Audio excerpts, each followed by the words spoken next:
વડોદરા શહેરમાં પૂરની પરિસ્થિતિ પછી એક ઝુંબેશ રૂપે માન્ય સીએમ સાહેબ અને માન્ય પ્રભારી મંત્રી સાહેબના માર્ગદર્શન હેઠળ સ્વચ્છતા ઝુંબેશ, આરોગ્ય કેમ્પ અને એ બધું થયું.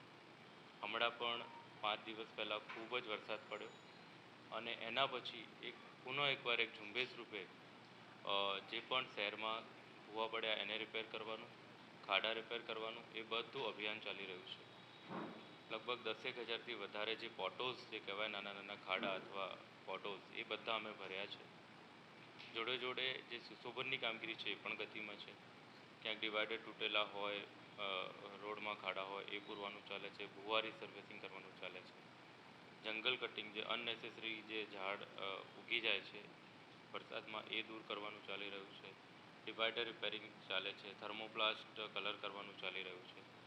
અને અન્ય સુશોભનની એક્ટિવિટીઝ, ધારો કે ક્યાંક પેઇન્ટિંગ કરવાનું હોય, ક્યાંક શહેરને શણગારવાનું, એ પણ એક્ટિવિટીઝ ગતિમાં છે.